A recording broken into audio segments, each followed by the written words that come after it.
আসসালামু আলাইকুম। আশা করছি আমার প্রিয় সকল বন্ধুরা ভালো আছেন। আলহামদুলিল্লাহ আমরাও ভালো আছি। তো চলে এলাম আপনাদের মাঝে নতুন আরও একটা ভিডিও নিয়ে। তো খুব সকালবেলা এই যে কিছু ফুল পড়েছিল, তো এগুলো এক এক করে তুলে নিচ্ছি আর এই সুন্দর ফুলের শুভেচ্ছা দিয়ে আজকের ভিডিওটা শুরু করছি। আমি যখন ভেবেছিলাম এই চ্যানেলটা বন্ধ করে দেব, এমন একটা পোস্ট আমি দিয়েছিলামও, তো সেই সময় কিন্তু আমার প্রিয় কিছু আপুরা একদম খুব দুঃখ প্রকাশ করেছিলেন যাতে আমি ইউটিউব ছেড়ে না যাই। তো তাদের কথা আমি কখনোই ভুলবো না। তারা যে আমার কোন স্থানে আছে শুধু আমিই জানি। বৃষ্টিমণি এই আপুটা তো একদম কখনোই কমেন্ট করেনি, কিন্তু যখন শুনেছে আমি ইউটিউব ছেড়ে দেব তখনই কিন্তু এই আপুটা দূর থেকে একদম ছুটে এসে আমাকে একটা কমেন্ট করে ফেলেছে, আপু তুমি ছেড়ে যেও না। তো এই যে কিছু মানুষের ভালোবাসা কিন্তু আমি পেয়েছি, তো আপনাদের ভালোবাসা রয়ে গিয়েছি। আর মনিটাইজেশন যখন অন হয়েছে আপনারা আমাকে শুভেচ্ছাও জানিয়েছেন, তো আলহামদুলিল্লাহ আমি কিন্তু অনেক খুশি হয়েছি। তো জানি না কতদিন টিকে থাকতে পারবো, তবে চেষ্টা করব আপনাদের সামনে আসার জন্য সব সময়। কথায় বলে না যে শখে তোলা 80 টাকা, তো ওই রকমই কিন্তু বড় শখ করে এই কেটলিটা আমি নিয়েছিলাম। তো মাঝে মাঝে চা বানিয়ে খাবো, দেখতে ভালো লাগে। তো অয়নের বাবা কিন্তু আমাকে প্রায় অনেকগুলোই এরকম কাচের পাত্র নেওয়ার জন্য বলেছিল। তো আমি ফার্স্টে কিন্তু এইটাই নিয়েছিলাম, বলেছিলাম আগে একটা ব্যবহার করে দেখি আসলে এগুলো ব্যবহার করে কীরকম লাগে, তারপরে আমি বাদবাকি যদি ইচ্ছে হয় তো নেব। তো এই কেটলিটা আমার কাছ থেকে 1500 টাকা নিয়েছিল, আমি নিউ মার্কেট থেকে নিয়েছিলাম। তবে বড় শখ করে নিয়েছিলাম ঠিকই, তবে শখের জিনিস যে শখের জায়গায় থাকে সেটা কিন্তু আমি এই কেটলিটা নিয়ে বুঝেছি।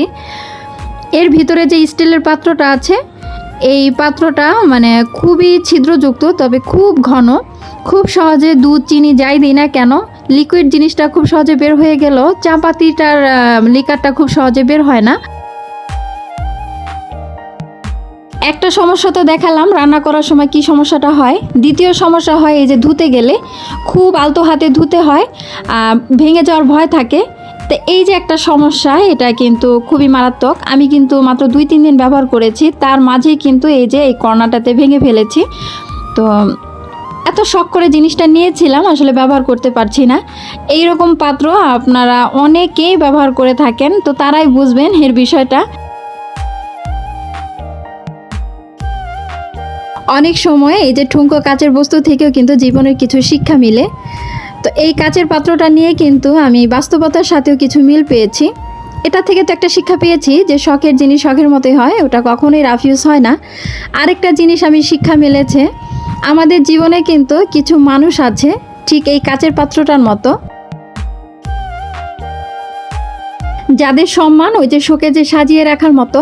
বিপদে আপদে কখনোই তাদেরকে কাছে পাবো না, কিন্তু তাদের সম্মানটা কিন্তু একদম ওই যে উচ্চ স্থানে। আবার কিছু মানুষ আছে আমাদের জীবনে একদম রাফিউজ করা হাঁড়ি পাতিলের মতো, তো তারা কিন্তু বিপদে আপদে যে কোনো সময় আমরা একদম কাছে পাচ্ছি, কিন্তু তাদেরকে কিন্তু সেভাবে মূল্যায়নটা করি না, কারণ তারা তো রাফিউজের জিনিস, শখের জিনিস না। তো আসলে কিন্তু আমাকে ওই রাফিউজ জিনিসগুলাই কিন্তু সুখ দেয়, শান্তি দেয়। আর এই সাজিয়ে রাখা জিনিসটা কিন্তু আমাকে চোখের একটা প্রশান্তি দেয়, এর বেশি কিছু না। তবে আমরা যদি ওই শখের জিনিসটাকে বেশি মূল্যায়ন না করে যাকে আমি রাফিউজ করছি তাকে যদি বেশি সম্মান দেই, বেশি ভালোবাসা দেই, দেখবেন আমরা সবচেয়ে বেশি ভালো থাকব। কিন্তু অনেক ক্ষেত্রে আমরা করি কি, ওই যেই জিনিসটা বেশি সম্মানের জায়গাতে রেখেছি, বিশেষ করে যেই মানুষগুলোকে আমরা সম্মানের জায়গায় রেখেছি তাকে সম্মান দিতে গিয়ে যারা আমাকে প্রতিদিন প্রতিনিয়ত খুব বেশি ভালোবেসে যাচ্ছে এবং আমার বিপদের পাশে রয়েছে, তাদেরকে আমরা অনেক সময় অবহেলা করে ফেলি। তবে আমার এই শখের জিনিসটা যদি ভেঙে যায় কাচের পাত্রটা, তখন আমি যতটা না কষ্ট পাবো, ওই রাফিউসের জিনিসগুলো হারিয়ে গেলে বা ভেঙে গেলে কিন্তু আমি তার চেয়ে বেশি কষ্ট পাবো। কিন্তু সেই জিনিসটা কিন্তু আমরা একটু পরেই বুঝতে পারি।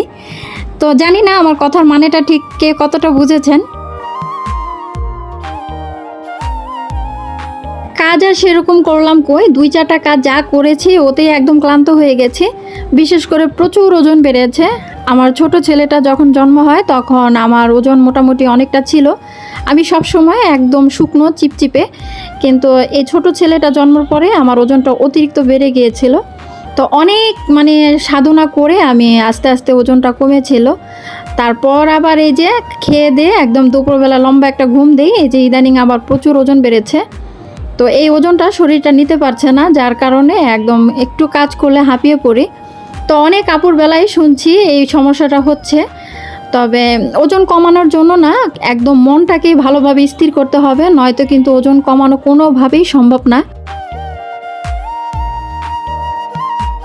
এক আপু আমার কাছে জানতে চেয়েছিল আমি যে ওয়াল স্ট্যান্ডটা বানিয়ে নিয়েছি এটা কি আমি নিজে বানিয়েছি কিনা বা কিভাবে কি করেছি। তো এই যে নিচের অংশটুকু তো বোর্ডের, আর উপরের অংশটুকু সেগুন কাঠের বোর্ড। তো এই বিষয়টা নিয়ে তো আমার একটা ভিডিও আছে অলরেডি। আমার যারা রেগুলার ভিউয়ার্স তারা তো আপনারা জানেনই, আর যারা একদম নতুন তারা জানেন না বিধায় হয়তো এই প্রশ্নটা করেন। তো আপনি চাইলেই কিন্তু আমার ওই ভিডিওটা দেখে নিতে পারেন।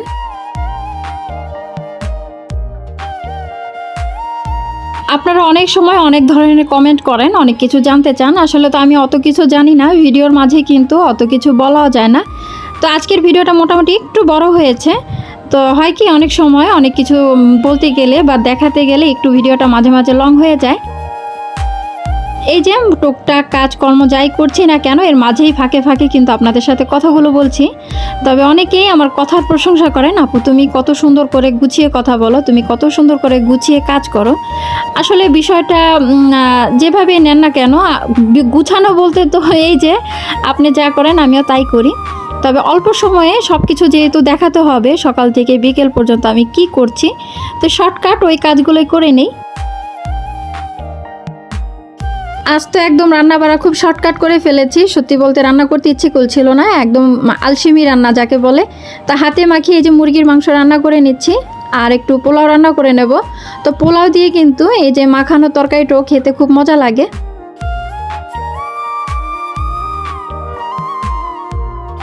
যারা আমার ভিডিও দেখেন আমি জানি আপনারা খুব ভালো লাগা নিয়ে দেখেন ভিডিওটা, তবে লাইকটা দিতে হয়তো ভুলে যান। তো আজ বলছি যদি ভালো লেগে যায় কোনো অংশ তাহলে প্লিজ একটা লাইক দিয়ে দেবেন, কারণ লাইকের সংখ্যাটা তো মোটেই আসে না। দুপুরবেলা খাওয়া দাওয়া সেরে বড় ছেলেকে স্কুল থেকে আনার জন্য আজ আমি বের হয়েছি। আমি বেশি একটা বের হই না, তবে আমি জানতামই না যে এই রাস্তার এই পাশেই যেরকম হাট বসেছে। তো রাস্তায় বের হয়ে পড়েছি মহা বিপদে। চতুর্দিকে গরু, কোন পথ দিয়ে যাব আর কোন পথ দিয়ে যাব না আমি কিন্তু রিক্সা থামিয়ে নামিয়ে হেঁটে চলে যাচ্ছি। তার কারণ হলো রিক্সা এই পথ দিয়ে যাবে না, কারণ রাস্তা বন্ধ হয়ে গেছে। আলহামদুলিল্লাহ চতুর্দিকে গরু, অসংখ্য মানুষ কুরবানি দেবে, আল্লাহ সবার কুরবানিকে কবুল করুক সে দোয়া করি, আমিন। আর এই যে রাস্তাটা দিয়ে যাচ্ছি পাশে কিন্তু কবরস্থান, এক পাশে মানুষ হেঁটে বেড়াচ্ছে আর এই যে আরেক পাশে মানুষ ঘুমিয়ে আছে। তো একদিকে হাসি একদিকে কান্না, এটাই বাস্তবতা। তো জানি না কতদিন বেঁচে থাকবো, একদিন কিন্তু মৃত্যুর সময় ঠিক চলে আসবে। তো সেই দিনটাকে স্মরণ করে আজকের ভিডিওটা এখানেই শেষ করে দেই। সবাই ভালো থাকবেন, সুস্থ থাকবেন। আল্লাহ হাফিজ, আসসালামু আলাইকুম।